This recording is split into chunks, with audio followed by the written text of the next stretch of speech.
خواجہ آصف نے جو ہے floor of the house parliament میں کہا کہ آپ کی جو بلدیت ہے وہ کھانے ختم ہو گیا ہے، اتنی بلدیتیں چینج کی ہیں، اتنا بیان آپ کی اسٹیٹمنٹ دی ہے آپ کی پارٹی۔ اس میں یہ بھی ایڈ کر لیں کہ اس کی بلدیت PTI کہ وہاں پہ جو سیاسی اس میں یہ بھی ایڈ کر لیں انہوں نے وہاں اچھا یہ آپ کس بندے کی بات کرتے ہو؟ جو بندہ ایک عورت سے ہارا ہوا ہے اس بندے کی بات کرتے ہو، جو لٹھائی سے گھس بیٹھیا جو ہے اسمبلی میں پارلیمنٹ میں بیٹھا ہوا ہے ہارنے کے باوجود، جو ریحانہ ڈار سے بری طرح سے شکست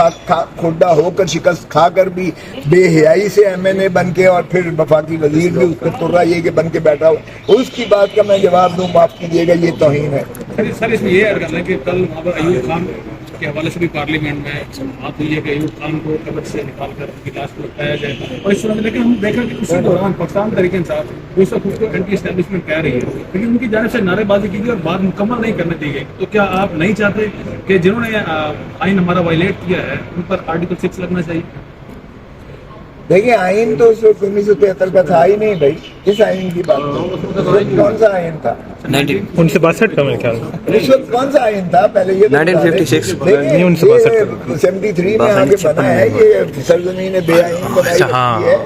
یہ جو کچھ یحییٰ خان نے کیا پاکستان کو دولت کیا وہ تو گرین ریولوشن بن رہا تھا اس وقت۔ باہر کہ میں کسی مارشل لاء کے حق میں نہیں ہوں، چاہے وہ ایوب خان نے لگایا ہو، چاہے یحییٰ خان نے لگایا ہو، چاہے جنرل پرویز مشرف نے لگایا ہو، میں تو بلا تشخیص و تمیز ہے، لیکن اس وقت معاف کیجیے گا 1973 کا آئین نہیں تھا۔ صاحب یہ بتا دیجیے گا آپ غلام محمد کی حکومت کو سول حکومت کہتے ہیں؟ عمران خان صاحب کے بارے جس میں نے جسٹس منیر کے ذریعے فیصلہ لے کر کہا کہ تاج برطانیہ کی جب تک اس پر اسینٹ نہ ہو یہ آئین نہیں بن سکتا، آپ اس کو سول حکومت کہتے ہیں؟ او بھائی بیوروکریٹ تو تاج برطانیہ کے غلام تھے اس وقت، نہ کوئی کسی سپاہی نے فوج ہندوستان کی چھوڑی تھی، نہ کسی سرکاری ملازم نے چھوڑی تھی جو ہے اپنی ملازمت چھوڑ کر پاکستان کی تحریک میں شامل ہوئے تھے۔ یہ تو ٹھیکیدار بن گئے، پاکستان بننے کے بعد سول بیوروکریسی آئی ہے اور اس کے بعد ملٹری بیوروکریسی آ گئی۔ یہ تو پہلی دفعہ 1973 کا آئین بنا ہے، منسٹری کا کوئی تعلق تھا، لیکن شہزاد اکبر صاحب یہ اپنے کھاتے میں ڈالنے کے لیے کارروائی، جبکہ پیسہ پہلے آ چکا ہے، 29/11 کو پیسہ آ چکا یہاں 2019 میں سپریم کورٹ کے اکاؤنٹ میں۔ 2/12 کو یہ کہتے اپنے کھاتے میں ڈال کے کہ میں نے کوئی انفعل کیا ہے لے کے آ رہا ہوں، اور 3/12 کو اس میں جو ہے یہ کیبنٹ کے سامنے رکھا کہ یہ انہوں نے کانفیڈینشیلٹی کا ایک معاہدہ جو ہے درکار ہے کہ جو معاہدہ ملک ریاض اور NCA کے درمیان اس پیسے کے واپسی کے بارے میں ہوا ہے اس کو کانفیڈینشیل رکھا جائے گا۔ تو اس کانفیڈینشیلٹی ڈیڈ یہ نہیں کہ ان کے جو ہے ایگریمنٹ کی اپروول مقصود تھی، نہ اپروول کی تو ضرورت ہی نہیں ہے، اس لیے کہ برطانیہ کا قانون جو ہے یا برطانیہ کی پولیس یا برطانیہ کی میجسٹریٹ ماشاءاللہ ہماری طرح کے عدالتیں اور ہماری طرح کے جو ہے پولیس نہیں ہے، وہ تو پوری چھان بین کرنے کے بعد جب تک تسلی نہ کر لے تو شفی نہ کر لے وہ تو کوئی فیصلہ کرتے ہی نہیں ہے۔ تو انہی کے فیصلے کے مطابق یہ ایک ملک ریاض کا پیسہ متصور کرتے ہوئے اور اس کی چونکہ دینا تھا اور دیندار تھا وہ حکومت پاکستان یا حکومت سندھ کا، کیونکہ وہ اس چیز کو تشخیص صوبوں کو نہیں کیا کرتے ہیں ان کا، تو حکومت پاکستان ہی کہنا تھا، انہوں نے چنانچہ وہ جب ڈیزگنیٹڈ اکاؤنٹ لکھ دیا تو پھر اسی اکاؤنٹ میں آیا اور اس اکاؤنٹ میں انہوں نے ظاہر ہے کہ وہ ملک ریاض ہی کا پیسہ اور ملک ریاض ہی کا تھا۔ تو عمران خان کی کیبنٹ نے اگر اس کانفیڈینشیلٹی کو 3/12 کو کیا تو اس سے کوئی فرق نہیں پڑتا، کیونکہ اماؤنٹ پہلے 29/11 کو آ چکا تھا اور اس میں کوئی کیبنٹ کی اپروول کی ضرورت نہیں تھی۔ دوسرا رہا سوابے میں جو 258 کنال جو رقبہ ہے وہ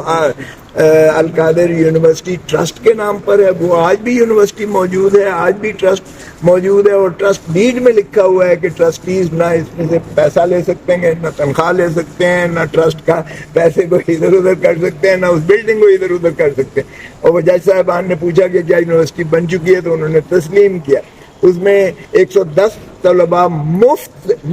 تعلیم حاصل کر رہے ہیں MBA کی، اور یہ گورنمنٹ کالج یونیورسٹی لاہور سے یہ ایفیلیٹڈ ہے جو پاکستان کی بہترین یونیورسٹی ہے اور ان کو مفت تعلیم دی جا رہی ہے۔ تو اس میں ان کا اپنا گواہ جو چیف فائنانس آفیسر ہے وہ کہہ گیا کہ جو ہے اس میں عمران خان یا بشرا بی بی نے ایز ٹرسٹی نہ ٹی اے ڈی اے لیا ہے، نہ تنخواہ لی ہے، نہ کوئی اپنا ملازم رکھا ہے، نہ ان کا اس پیسے میں سے کوئی جو ہے ایک دھیلے کا بھی انہوں نے نہیں حاصل وصول کیا ہے۔ تو اس طرح اس کے بعد اس کیس میں کیا رہ جاتا ہے، بڑی انہوں نے جو ہے انٹ بنٹ شنٹ اور ادھر ادھر کی مارنے کی کوشش کی، اور ہندوستان کے 100 سال پہلا ایک کیس کیا، وہ بھی نظائر جو دینے کی کوشش کی، ان کا کوئی تعلق اس کیس سے نہیں تھا۔ کسی نے اپنے ماں کے نام ٹرسٹ کروایا تھا جو اس کے فائدے میں تھا، کسی نے اپنے عزیز و اقارب کے نام، یہاں تو بھائی یونیورسٹی کے نام جو ہے وہ ٹرسٹ قائم کیا گیا ہے اور وہاں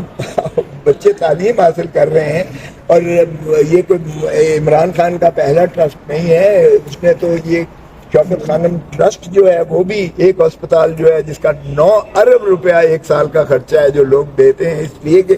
لوگوں کو اعتماد ہے کہ عمران خان جو ہے وہ امانت دیانت اور اس کا جو ہے